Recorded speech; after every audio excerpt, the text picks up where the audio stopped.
பொங்கல் பண்டிகையை ஒட்டி சென்னை வடபழனி முருகன் கோவிலில் அதிகாலை முதலே மக்கள் சாமி தரிசனம் செய்து வருகின்றனர்.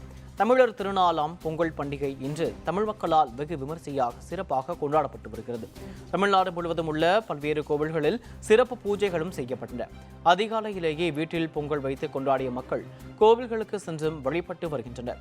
தை திருநாளை ஒட்டி சாமி தரிசனம் செய்வதற்காக அதிகாலை முதலே சென்னை வடபழனி முருகன் கோவிலில் பக்தர்கள் வரிசையில் நின்று சாமி தரிசனம் செய்து வருகின்றனர்.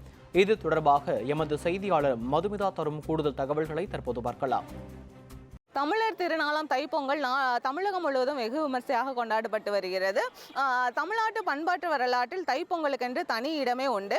சூரிய பகவானை கௌரவிக்கும் விதமாக இந்த தைப்பொங்கல் என்பது கொண்டாடப்பட்டு வருகிறது. தமிழகம் முழுவதும் காலையிலிருந்தே மக்கள் கடும் குளிரையும் பொருட்படுத்தாமல் எழுந்து குளித்து பானைகளில் பொங்கல் வைத்து சூரிய பகவானை வழிபட்டு வருகின்றனர். அதே போல வழிபாட்டு தலங்களுக்கும் சென்று மக்கள் சாமியை தரிசனம் செய்து வருகின்றனர். தற்பொழுது நம்ம இருக்கக்கூடிய வடபழனி முருகன் கோவிலில் மக்கள் அதிகாலையில் இருந்தே சாமி தரிசனம் செய்வதற்காக வருகை தந்துள்ளனர். இங்கு சென்னை மக்கள் அதிகம் வேறு ஊர்களுக்கு சென்றுள்ளதாலும் இங்கு கூட்டம் என்பது குறைவாகவே காணப்படுகிறது. இருந்தாலும் சென்னை வாசிகள் இங்கிருந்து சாமி தரிசனம் செய்து வருகின்றனர். வேந்தர் செய்திகளுக்காக ஒளிப்பதிவாளர் சரவணுடன் செய்தியாளர் மதுமிதா. ஆமாம், நாங்கள் விருதுநகர்லேருந்து வந்திருக்கோம். எல்லாருக்கும் இனிய ஹாப்பி பொங்கல். நாங்கள் இன்றைக்கி வடபழனி முருகன் கோயிலுக்கு வந்திருக்கோம். எல்லோரும் கிராமத்தில் கொண்டாடுவாங்க. நாங்கள் சிட்டியை நோக்கி இன்றைக்கி இந்த வருஷம் நாங்கள் வந்திருக்கோம். எங்கள் பாப்பாவுக்கு இதான் ஃபஸ்ட்டு பொங்கல், அதனால் இங்கே வந்திருக்கோம்.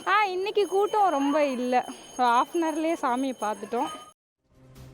தை திருநாளை ஒட்டி தஞ்சை பெரிய கோவிலில் பெருவுடையாருக்கு விபூதி, மஞ்சள் பொடி, திரவிய பொடி, அரிசி மாவு, இளநீர், பஞ்சாமிர்தம், பன்னீர், பால், தயிர், சந்தனம் உள்ளிட்ட பொருட்களை கொண்டு சிறப்பு அபிஷேகம் செய்யப்பட்டது.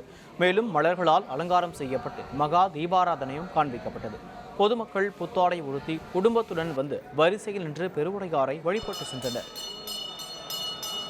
திண்டுக்கல் மாவட்டம் பழனி தண்டாயுதபாணி சுவாமி கோவிலில் தைப்பொங்கலையொட்டி ஆயிரக்கணக்கான பக்தர்கள் காவடி எடுத்து தங்களது நேர்த்திக்கடன்களை செலுத்தி வருகின்றனர். தைப்பூச திருவிழா வரும் 19ஆம் தேதி கொடியேற்றத்துடன் தொடங்கி 25ஆம் தேதி வரை நடைபெறுகிறது. இதனை முன்னிட்டு பல்வேறு மாவட்டங்களில் இருந்து தற்போதிலிருந்தே முருக பக்தர்கள் பாத யாத்திரையாக வருகை தந்த வண்ணம் உள்ளனர்.